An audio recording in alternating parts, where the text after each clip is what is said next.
Bonjour, mon nom est Guy Jacques et je vous souhaite la bienvenue à l'émission Au cœur des Appalaches. Les événements qui se déroulent dans notre région et qui possèdent une grande importance au niveau civique ont toutes les chances de nous intéresser dans le cadre de cette émission. C'est pourquoi nous nous sommes rendus le jeudi 13 février au centre de congrès de Thetford afin d'assister à la réception civique Hommage au mérite organisée par la ville de Thetford. Celle-ci s'est tenue dans le but de souligner les accomplissements et performances de citoyens et citoyennes, jeunes et moins jeunes, qui sont parvenus à s'illustrer dans leurs disciplines respectives au cours de la dernière année. Après un bref discours d'ouverture, le maire, M. Marc-Alexandre Brousseau, ainsi que Mme Caroline Poulain, directrice des communications à la ville de Thetford, ont procédé à la remise de nombreuses médailles qui ont été décernées dans diverses catégories. Celles-ci sont les suivantes. D'abord, le volet sportif individuel, qui a totalisé en tout 21 médailles dans des sports comme le ski alpin, l'athlétisme, la boxe, le golf, le cross-country, le patinage artistique, la ringuette, le taekwondo et l'ultimate frisbee. Puis, ce fut le tour du volet sport collectif, pour laquelle 3 médailles ont été décernées à des clubs sportifs de Thetford, soit l'Assurancia en hockey et les Firebirds, cadettes et benjamines en ringuette. Par la suite, ce fut la remise des médailles au niveau des volets culturels. Dans la catégorie volet culturel individuel, une médaille a été décernée à une jeune étudiante de la polyvalente de Black Lake, soit Morgane Labonté, pour sa réussite lors de la dictée PGL de la Fondation Paul Gérin-Lajoie. Celle-ci a d'abord remporté le championnat régional, puis a par la suite participé à la finale internationale pour se classer finalement 20e parmi 70 participants. Puis, pour ce qui est du volet culturel collectif, une médaille a été remise à 2 jeunes de la polyvalente de Black Lake toujours, soit Zachary Dosti et Michael Plante, pour leur projet présenté à l'Expo Science. Ceux-ci ont brillé à l'édition 2024 de la Super Expo Science Hydro-Québec organisée par le réseau Technosciences. Leur projet, Les algues sauvent les élèves, a fait sa sensation en proposant une solution ingénieuse pour réduire le CO2 dans les classes grâce à l'utilisation de microalgues. Ce gaz, rappelons-le, peut poser des malaises quand il est présent en trop grande quantité, ce qui peut vraiment poser un véritable problème dans les classes. Leur projet consiste donc à équiper avec leur système les écoles de partout au Québec. Ce fut par la suite le moment de décerner un hommage posthume à M. Daniel Meyer, artiste et ambassadeur du théâtre québécois à l'international. Celui-ci est décédé le 9 novembre 2024 à l'âge de 73 ans. Né à Thetford, il a débuté sa carrière théâtrale au sein de la troupe locale, Les Cabotins. Il a été par la suite cofondateur du Théâtre de la Marmaille en 1973, qui est devenu 20 ans plus tard Les Deux Mondes. Comédien et metteur en scène, il a travaillé à travers le monde, tournant avec des spectacles phares comme Pleurer pour rire, qui compte plus de 600 représentations, et Terre promise, coproduit avec l'Italie. Les spectacles qu'il a dirigés ont permis une présence de la compagnie dans 33 pays différents et généré des invitations de plusieurs festivals internationaux, en plus d'obtenir plusieurs prix au fil des ans. Sa famille était sur place à cette occasion pour accepter cet hommage. Pour terminer, nous avons assisté à la remise du prix distinction décerné à l'astrophysicien et Thetfordois d'origine, M. René Doyon, spécialiste des exoplanètes, professeur en physique à l'Université de Montréal et directeur de l'Observatoire du Mont Mégantic et de l'Institut Trottier de recherche sur les exoplanètes. M. Doyon a, tout au long de sa carrière, développé divers instruments infrarouges pour l'observation spatiale, notamment pour le télescope James Webb, ce qui l'a occupé concernant ce dernier élément pendant une bonne vingtaine d'années. Ses travaux sur l'imagerie infrarouge ont d'ailleurs permis de nombreuses découvertes majeures. En 2008, il remporta pour la première fois le prix Radio-Canada de scientifique de l'année pour la réalisation de la première photographie d'un système solaire autre que le nôtre, dont 3 planètes situées à 130 années-lumière de la Terre. De par son travail, M. Doyon a fortement contribué à des avancées cruciales dans la détection d'exoplanètes et à la recherche de signes de vie au-delà de notre système solaire. Le Thetfordois d'origine a aussi remporté en octobre dernier le prix Marie-Victorin. Voici donc un aperçu de la soirée. Nous vous présentons maintenant des entrevues réalisées avec le maire de Thetford, M. Marc-Alexandre Brousseau, et également avec M. René Doyon, astrophysicien et récipiendaire du prix Distinction. Bonne écoute à vous!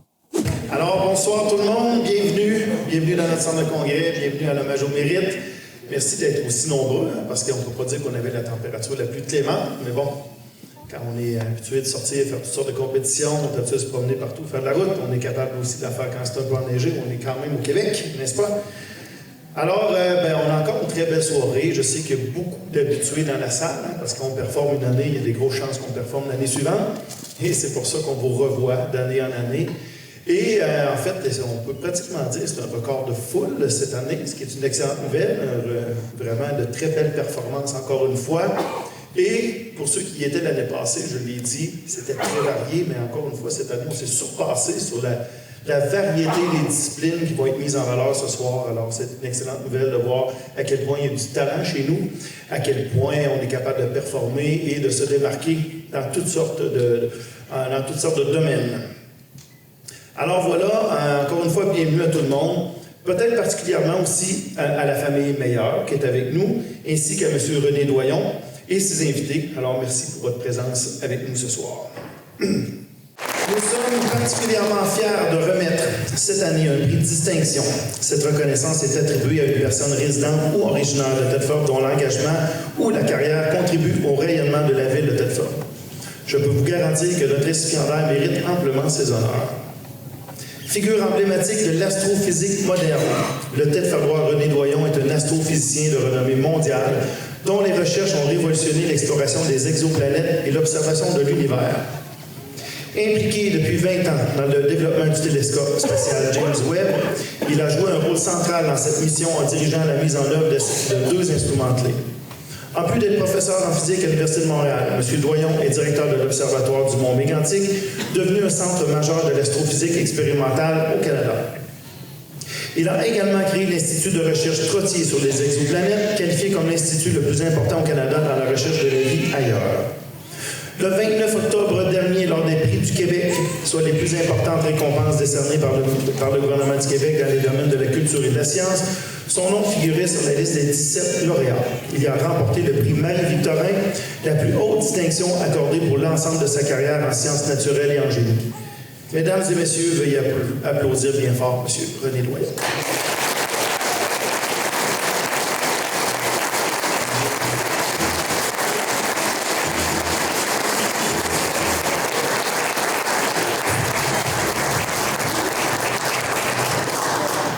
Monsieur le maire, chers invités, chers lauréates, merci beaucoup. C'est toujours un plaisir de revenir dans mon patelin. Et merci de ces vidéos. C'est toujours des images qui me touchent beaucoup, en particulier le lancement de Webb le jour de Noël, après 20 ans de travail. Et vous vous posez peut-être la question, comment je suis arrivé là? Pourquoi moi?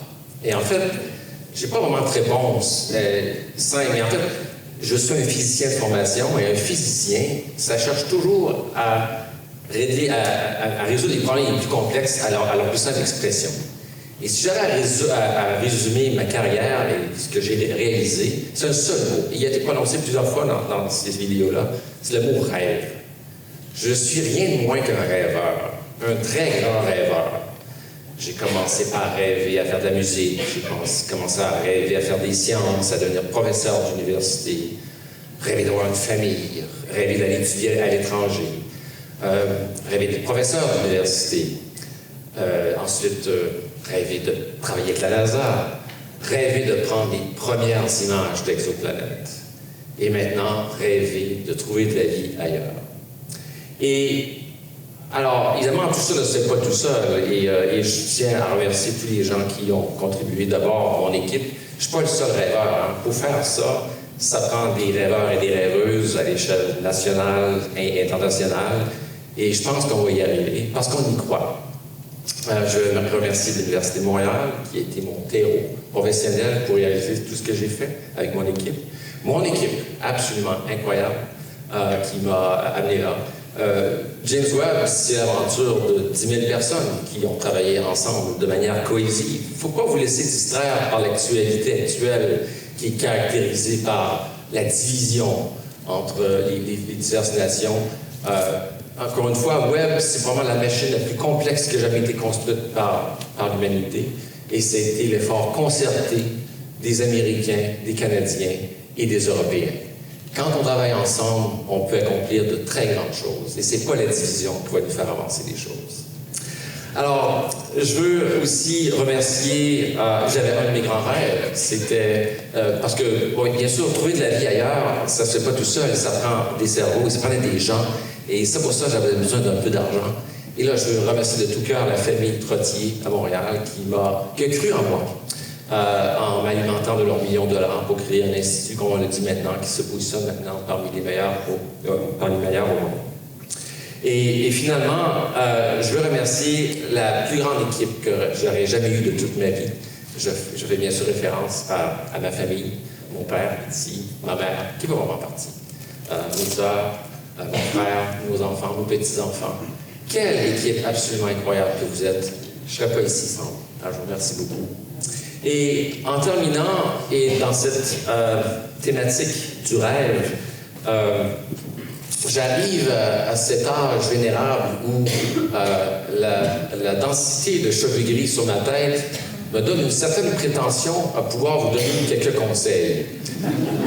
Alors, si j'en ai un seul à vous donner, et je pense que vous allez comprendre, il est tout simple. Et là, je m'adresse en particulier à tous les jeunes ici. Osez rêver. Ne laissez jamais personne vous empêcher de réaliser les rêves les plus fous que vous pourrez imaginer.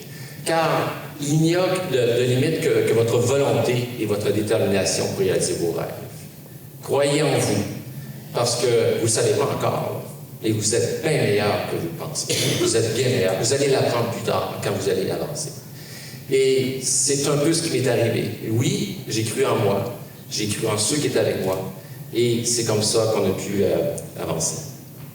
Alors, je termine avec une anecdote qui est dans cette même thématique du rêve, des défis, de la détermination. Et là, je vais faire remonter à 35 ans. C'est l'anniversaire, le 60e anniversaire de mon père. Et il dira ceci. Mon père dira, je vais vivre jusqu'à 100 ans. Eh bien, il est là aujourd'hui. Il a 95 ans. Dans un mois, il aura 96 ans. Et savez-vous ce qu'il nous dit maintenant? Ah, je regrette. J'aurais dû dire 110. Et alors, vous avez compris, je pense que j'aime m'alimenter de rêves, de défis. Et aujourd'hui, j'en avais un seul défi, tout simple et quand même important. C'est que non, ce n'est pas une tempête de neige qui va m'empêcher de venir de Montréal pour venir célébrer avec vous tout ça aujourd'hui. Alors, je vous remercie beaucoup et bonne soirée.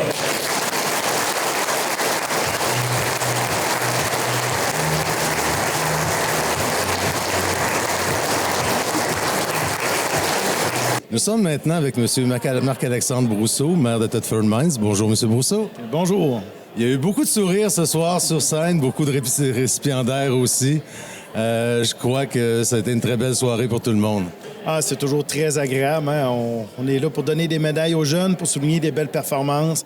Beaucoup de jeunes en plein de disciplines sportives, culturelles, avec différentes prestations dignes de mention. Alors, c'est toujours très agréable, cette soirée-là. La réception civique de l'hommage au mérite, finalement, je pense que c'était aussi une tradition du côté de la ville de Thetford. Oui, ça fait très longtemps que ça existe. Moi-même, j'ai déjà reçu une médaille lorsque j'étais tout petit. Donc, non, ça fait longtemps que ça existe. Puis, en même temps, on voit plusieurs habitués. Hein. Les jeunes qui performent une année, souvent performent les années suivantes. Donc, on a quelques personnes qui emmagasinent les médailles de la ville. Qu'on leur retrouve année après année, finalement. Exactement. Donc, ils performent bien dans leur compétition et poursuivent au cours des années suivantes. Petite question comme ça, vous avez remporté la médaille à l'époque, vous, pour quelle discipline? C'était en natation à l'époque. Il y a eu un hommage posthume qui a été rendu à M. Daniel Meyer, qui est artiste et ambassadeur du théâtre à l'international, au fond. Pouvez-vous nous parler de sa contribution? Oui, mais en fait, M. Meyer, c'est ça, a fondé des compagnies de théâtre, a été auteur, a été comédien, a été metteur en scène dans différentes productions, mis en place vraiment des espaces de diffusion culturelle aussi. Donc, ces pièces ont été jouées dans de nombreux pays à travers le monde, dans plusieurs langues différentes. Donc, ça méritait une contribution, d'autant plus que ça a été à titre posthume. Malheureusement, M. Meyer nous a quittés au cours de la dernière année. Donc, on a souhaité souligner sa contribution culturelle. J'ai été stupéfait de mon côté de voir toutes les réalisations de monsieur René Doyon. Est-ce que, selon vous, sa renommée en tant qu'astrophysicien a un impact sur la ville de Thetford? C'est sûr et certain. Puis M. Doyon a la grandeur d'âme de souligner abondamment qu'il vient de chez nous, qu'il vient de Thetford. Donc, vraiment, il y a une carrière scientifique de très, très haut niveau, en fait. Son apport scientifique pour tout le Canada, sa contribution aussi dans l'astronomie, fait en sorte qu'on peut être extrêmement fier de son parcours. Puis je le répète, ce monsieur-là nous dit régulièrement qu'il vient de chez nous, donc nécessairement, il y a un rayonnement sur notre ville.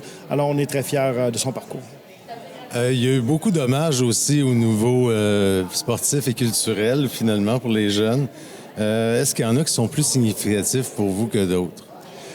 Non, il n'y en a pas qui sont plus significatifs que d'autres parce que toutes les performances des jeunes qui ont été soumis ce soir, c'est tellement le lot de nombreux efforts, d'entraînement, d'acharnement. Ils ont des épreuves qui sont parfois difficiles aussi, donc ils réussissent à surpasser ces épreuves-là pour performer. Et on souligne toujours aussi l'apport des parents, parce que ça coûte cher quand on commence à faire du sport compétitif. Ça nécessite du temps, ça nécessite des déplacements en voiture, parce que les jeunes qui étaient ici, c'est presque tous des jeunes qui ne conduisent pas, donc c'est les parents qui font le taxi. Alors, c'est vraiment des belles réalisations. Donc, bravo à tous les jeunes, autant dans le domaine sportif que culturel, pour les belles performances. Je crois que vous avez bien raison de souligner l'apport des parents à ce moment-là. Est-ce que vous auriez quelque chose à rajouter par rapport au déroulement de la soirée? En fait, ça a été une superbe soirée, une belle attention des gens. C'est toujours impressionnant de voir la diversité des talents. Puis ça s'est démontré encore ce soir là, dans une très, très grande variété de domaines, tant sportifs que culturels. Alors, on est très, très fiers des gens de Thetford. Merci beaucoup, M. Brousseau. On se retrouve sûrement dans un prochain événement très bientôt. Merci à vous. Bonne fin de soirée. Nous sommes présentement à la réception civique Hommage au mérite et nous nous trouvons en compagnie de M. René Doyon, astrophysicien, qui a remporté un prix d'importance et qui est très, très bien mérité. Bonjour, M. Doyon. Bonjour. Vous êtes présentement astrophysicien et professeur au département, finalement, de physique de l'Université de Montréal. Sur quoi portent vos travaux actuellement?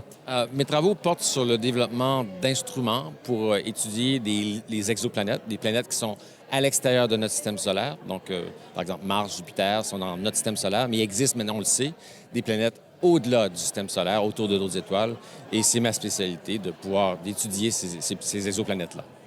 Vous avez décrit ce soir comme un rêveur, mais je crois que vous êtes aussi un passionné. Oui, pour moi, c'est une passion. J'ai toujours aimé les sciences quand j'étais petit. Et en fait, je considère comme un peu un don d'avoir su très, très jeune ce que je voulais faire. C'était ici à Thetford, j'étais au cégep, puis déjà, je savais que je voulais étudier la physique. C'est plus tard que c'est l'astrophysique qui s'est développée, là. Mais à très, très jeune, j'ai décidé que c'est ça que je voulais faire. Et pour moi, je considère que c'est un don, là, parce que c'était clair ce que je voulais faire. OK, ça a été une chance, finalement, que vous adoptiez cette trajectoire. Absolument, absolument. Vous dirigez également l'Observatoire du Mont-Mégantic et l'Institut Trottier de recherche sur les exoplanètes. Quand avez-vous débuté ces aventures? En fait, l'Observatoire du Mont-Mégantic, j'ai commencé quand j'étais étudiant moi-même. On est dans le milieu des années 80. C'est vraiment là que j'ai été formé comme astronome. Et en fait, c'est aussi dans ce télescope-là où est-ce qu'on a appris le développement de ce qu'on appelle l'astronomie infrarouge, la lumière au-delà du rouge qu'on ne peut pas voir. Ça n'a pas toujours existé. Et c'est vraiment au Canada, là, au Mont-Mégantic, que se sont développées les premières techniques infrarouges et qui, plus tard, le télescope spatial James Webb, qui, lui, est un télescope infrarouge, c'est pas un hasard si c'est un Québécois qui est devenu le chercheur principal de ce projet-là au Canada. C'est parce que l'expertise existait ici au Québec, à l'Observatoire du Mont-Mégantic. Et c'est là que j'ai été entraîné, en fait. Parfait. Pour le bénéfice de nos téléspectateurs, pouvez-vous nous expliquer en quoi consiste une exoplanète? Alors, c'est ça. Une exoplanète, c'est une planète qui tourne autour d'une autre étoile. Le Soleil, c'est une étoile. La Terre, c'est une planète. Et Jupiter, c'est une autre planète dans notre système solaire. Et on connaît des centaines de milliards d'étoiles dans notre galaxie. Il existe des centaines de milliards de galaxies. Et la toute première planète qu'on a détectée, c'était en 1995. Et maintenant, on en connaît plus de 5000. Et on en connaît assez pour dire que toutes les étoiles ont au moins une planète. Et Plusieurs d'entre elles, plusieurs de ces étoiles ont des planètes dites dans la zone habitable, donc dans la zone ni trop loin de l'étoile, ni trop proche, où on peut espérer trouver de l'eau liquide à leur surface. Donc, on parle ici là, de mondes potentiellement habités. Et c'est ça la grande question, ultimement. Là. Est-ce qu'il y a de la vie sur ces mondes-là? Et ça, c'est, comme je le dis souvent, c'est mon obsession professionnelle. On cherche à trouver de la vie. Et on arrive maintenant avec les moyens technologiques pour le faire. Le télescope Webb va être une première étape vers ça. Finalement, il y a une grosse évolution, finalement, depuis le début de votre carrière à ce niveau-là. Absolument. Quand j'ai joint le télescope Webb en 2001, c'était les tout premiers balbutiements de la recherche sur les exoplanètes. Et c'est avec le temps qu'on a découvert toute la puissance que ce télescope-là pourrait avoir pour ce champ d'études-là. Et bien, c'est comme ça qu'il s'est développé. Là. Vous avez reçu le prix Marie-Victorin cette année. En quoi consiste ce prix exactement? Le prix Marie-Victorin reconnaît les réalisations en carrière d'un chercheur ou une chercheuse dans les sciences naturelles. Ça fait référence à Marie-Victorin, qui était dans les sciences biologiques. Et voilà, je suis un peu vers la fin de ma carrière. Et c'est un prix de carrière, effectivement. Donc, je suis extrêmement honoré. C'est le prix le plus prestigieux que le Québec peut offrir dans les sciences naturelles. Donc, voilà. Vous aviez aussi remporté en 2008 le prix Radio-Canada, un prix de Radio-Canada, du moins, pour le titre de scientifique de l'année. Pour la découverte, je crois, de planètes, finalement, les premières photographies de planètes. Voilà. Alors, c'est un prix conjointement avec 2 de mes anciens étudiants. C'est un programme de recherche qui avait débuté 10 ans plus tôt, d'ailleurs au Mont-Mégantic, avec cet objectif-là de faire les premiers clichés d'exoplanètes. C'est très difficile de voir ces planètes-là. Et bien, c'est nous, avec les techniques qu'on a développées, qu'on a réussi à faire ce premier exploit-là. C'était arrivé en 2008 et c'est ce qui nous a valu ce prix en 2008 de Radio-Canada.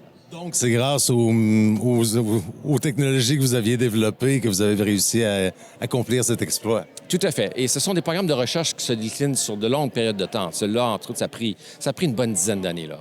Le télescope Webb, ça a pris 20 ans. Et là, on commence à peine à récolter les fruits scientifiques de ce télescope-là. Vous aviez aussi remporté le prix du scientifique de l'année, finalement, de Radio-Canada en 2022. À ce moment-là, c'était pour quelle réalisation? C'était pour le télescope James Webb. C'est la réalisation de 20 ans de travail pour mener la contribution canadienne dans ce télescope-là.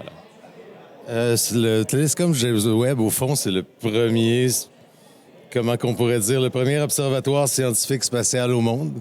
Pas tout à fait. Il y avait eu avant le télescope Hubble, un télescope qui opérait dans la lumière visible, ce que l'œil peut voir. Mais encore une fois, Webb, c'est un télescope qui voit au-delà du rouge, la lumière infrarouge. Et ça prenait des nouvelles technologies pour le faire. Et il est très différent de Hubble, dans le sens que Hubble, c'est 2,4 mètres, son miroir. Celui-là est 6,5 mètres. Et il est lancé à 1,5 million de kilomètres de la Terre. Donc, c'est une machine extrêmement complexe. Je pense qu'on peut qualifier de la plus complexe que l'humanité a jamais construite. Puis en plus, on l'a envoyé à 1,5 million de kilomètres de la Terre. Et le télescope, maintenant, aujourd'hui, il fonctionne depuis près de 3 ans et il fonctionne sans anicroche. Il y en a, on espère, pour une bonne dizaine, peut-être même 20 ans d'opération. Quelle est l'utilité, au fond, du télescope James Webb? C'est de comprendre l'univers, de répondre à des grandes questions. C'est quoi l'origine de l'univers? Est-ce qu'il y a de la vie ailleurs? Et pour répondre à ces questions-là, il faut développer des nouvelles technologies. Et on ne s'en rend pas compte, mais ces technologies-là se retrouvent dans les vies de tous les jours. Par exemple, vos téléphones cellulaires, les petites puces qui font les images, ce sont les astronomes qui ont inventé ça. Le Wi-Fi, le Wi-Fi, le protocole, ce sont les astronomes radio qui ont inventé tout ça. Et donc, on s'en rend pas compte, mais la simple curiosité de vouloir comprendre l'univers développe des technologies qui, à terme, deviennent extrêmement importantes pour servir le bien commun. Et depuis 3 ans, au fond, avec le télescope James Webb, quelles découvertes ont été effectuées? En fait, on se concentre beaucoup à utiliser les planètes dans la zone habitable. Il y en a peut-être une poignée seulement, et on les étudie beaucoup. On pousse Webb à ses limites pour pouvoir sonder. Un objectif qu'on essaie de faire, c'est de détecter leur atmosphère. Une découverte qu'on a fait récemment, c'est qu'une planète qu'on pensait qu'elle était rocheuse, en fait, on pense qu'elle a beaucoup d'eau à sa surface. Et si elle a une atmosphère, il y aura un océan liquide. Donc, on pourrait, dans les prochaines années, découvrir de l'eau liquide. Et ça va prendre plusieurs années d'observation. Et on est très actifs avec mon équipe et d'autres chercheurs partout dans le monde pour faire ça. Vous êtes également reconnu, finalement, pour votre expertise en instrumentation relative aux infrarouges, comme on le disait. Vous avez donc mis au point des instruments utilisés par les astronomes qui réalisent des observations infrarouges. Quels sont ces instruments exactement et leur utilité? Alors, il y en a plein, mais si on parle de James Webb, c'est en fait 2 instruments dans un, là. Ce sont un instrument qui permet de pouvoir prendre des images, mais aussi de pouvoir faire ce qu'on appelle la spectroscopie, de pouvoir disséquer la lumière dans ses différentes couleurs. Et ça donne plein d'informations pour comprendre l'origine des éléments. Enfin, il y a 2 choses qu'on aime faire en astrophysique, là, prendre des images et la spectroscopie. Et ce sont des machines très complexes là, qui prennent plusieurs années, surtout dans l'espace. Toutes les technologies spatiales, c'est toujours plus compliqué. Il faut toujours les faire moins. Il faut pas que ça soit lourd.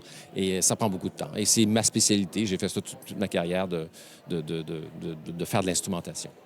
Vous qui êtes un rêveur, à quoi rêvez-vous présentement concernant vos différents projets? À court terme, trouver une atmosphère, détecter une atmosphère autour d'une planète, du CO2, du dioxyde de carbone.